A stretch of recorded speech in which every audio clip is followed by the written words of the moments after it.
U.S. Going forward, the U.S. wants to fight China and the Chinese Sura to take his hand from Cambodia.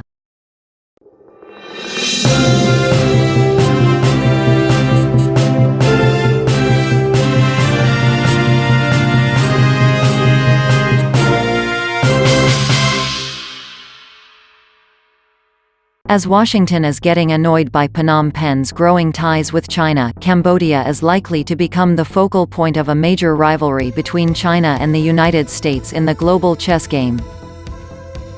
What we can be certain of, however, is that U.S. President Donald Trump's ill-advised trade combat with China is indicative of an overly hostile anti-China policy.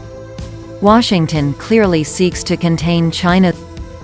A new runway being constructed in a Cambodian jungle by a Chinese firm has added to Western fears that China could potentially begin housing troops and warplanes in the country. The runway has a tight turning bay, allegedly a construction style typically favored by fighter jet pilots.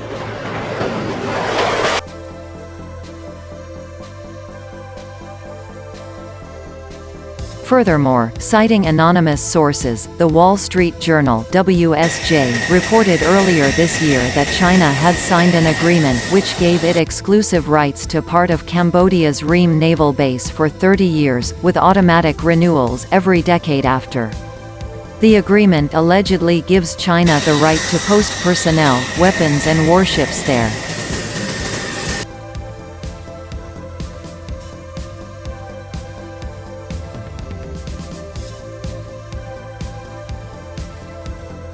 Why is the U.S. concerned with China-Cambodia relations?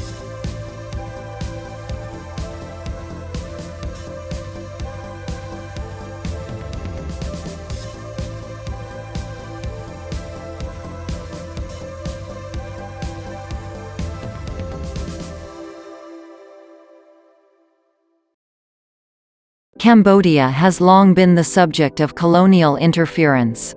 The Southeast Asian nation came under French protection in 1863, officially becoming a part of French Indochina in 1887. It briefly fell under Japanese occupation during World Combat II, before becoming fully independent in 1953. The question is, why is the U.S. concerned about a Southeast Asian country barely the size of one American state? Or, more aptly framed, the question becomes, why was it worth the U.S. dropping 2,400 tons of bombs on this defenseless nation in the late 1960s to the early 1970s, killing over 500,000 civilians?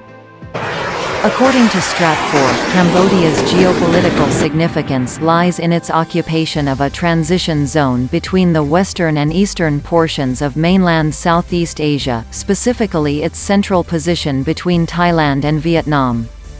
Cambodia has a long-standing territorial dispute with Thailand, briefly resorting to the use of arms in 2011. Bordering the Gulf of Thailand, Cambodia's proximity. This regional dynamic was aptly described by a former Cambodian minister, who said Cambodia is a thin piece of ham between two fat pieces of bread.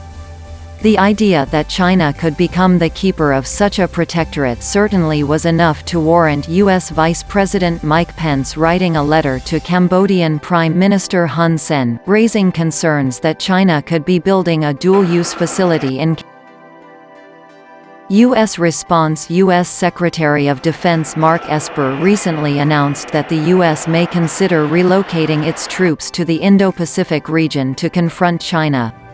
Esper, after all, did turn.